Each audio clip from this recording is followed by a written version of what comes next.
began when I got frustrated in building a soapbox derby racer. I went down the hill twice, and that was it. There were no more hills in Florida to roll a soapbox derby down. Dad got the idea. He said, suppose we take and call it an orange crate derby, use all the principles of the soapbox derby with the merchant sponsoring the boat, the boy builds the boat, but instead of going down the hill twice, he can sail it 365 days out of the year. He went to the Optimist Club in Clearwater, made a speech there. I don't remember the details of it, but through some of their other youth programs, I was at the meeting. And he made a speech, put your hand on the head of a red-headed boy. And he suggested a number of projects, but among them was this orange crate derby with a small sailboat. The Optimist Club was very active at that point, and they took up the idea, they liked it. Dad went and talked with Clarkie Mills, a local boat builder and designer, and they put together this lovely little boat. It was in the fall of, I believe, '47 then that we got the first one completed. You got a picture of that historic day. Clarkie brought the boat and put it in the water and sailed it a minute to make sure I didn't drown, and then he turned it loose for me to sail.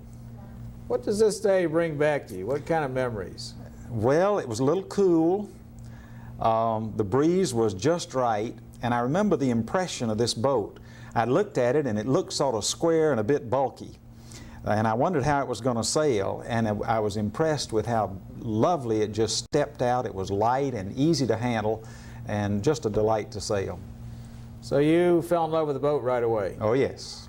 Do you think all the boys did when they... Well, there were a number of guys that we had been sailing. We'd been hanging around the yacht club. Some of us had been sailing on snipes, and we really took to it. There were a gang of about 8 or 10 of us that started right away in sailing prams. Who were some of these boys? Well, Peter DeVoisen was one. I remember Peter and I were locking heads in the first international. I think we had boats from Dunedin and maybe St. Petersburg, the first international regatta. Peter's now a surgeon in Chattanooga, Tennessee. Monty Diamond was another one, Tink Veronese. Those are the names that come to mind. You know, one of the things that I heard about was a fire at one time. A couple of years after the prams got started, they were kept in the old fish house, a tin building right there on the point outside the yacht club basin. And one night, Dad woke me up. He says, "Your boat's on fire." That's all I heard, and we rushed down there, tried to help put out the fire. Of course, it was gone. There was no possibility. Virtually the whole fleet was wiped out, some 25 boats. A couple of nights later, Howard Hartley, a local radio commentator, got on the radio, WTAN, and made an appeal. And of the 20-some-odd boats that were burned, they replaced 42 of them.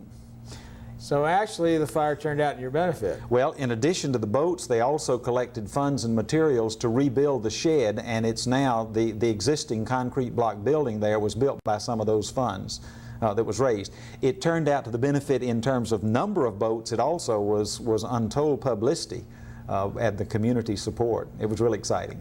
Looking back over the years, what did sailing those first prams mean to you as an individual, as a person? Well, it meant many delightful hours on the water.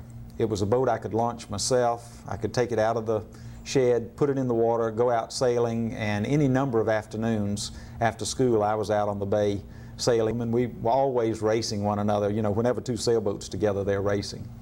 What was the average number of boats in a race? Well, in the early days, there were probably 10, 12, somewhere around that, but very quickly it grew. One of the exciting things was going around to the Florida Sailing Association regattas, which they had all up and down the west coast of Florida, Sarasota, Bradenton, Boca Ciega Bay off Gulfport, Paso Grill, Tampa, and Clearwater, Dunedin. We would take the boats. Ernie Green really pitched in from the Optimist Club and became sort of the daddy of the fleet. Ernie was in the moving business, and he had this monstrous green moving van. Now picture this. The sailors were gathered for the race. They parked in a field that somebody had agreed to let them use. They were putting their trailers down. In this situation, here comes a green moving van. and you open up the back end of it and they start pulling out these little boats.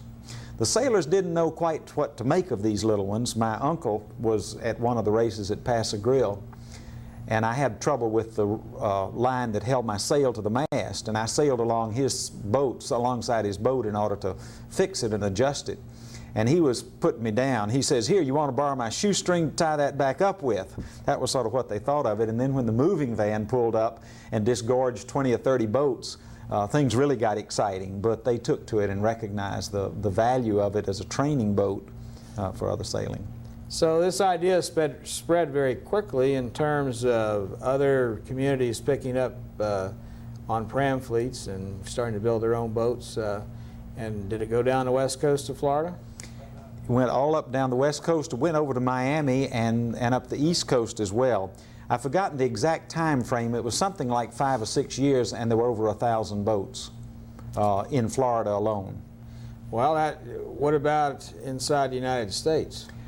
It didn't spread quite as quickly all over the United States, but once it got a foothold in Florida, it wasn't too long before it became and is now recognized as an international class. You used the word international right from the beginning. Whose idea was that? Well, I think this was, it was Optimist International, so that had that capability, but they were thinking big. They were thinking big, and the first major regatta was an international regatta. And where was that? Right off Clearwater Point, right there, right there by the drawbridge, off the old pier that was there right beside the drawbridge.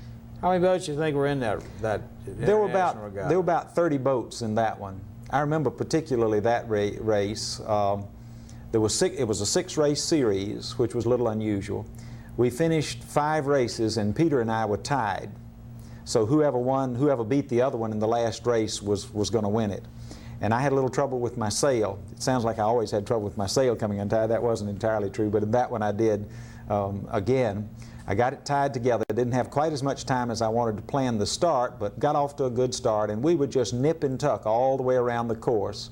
We came down the last leg, and I goofed. I let him get upwind of me, and he stole my wind, which is perfectly legal in sailing races, of course.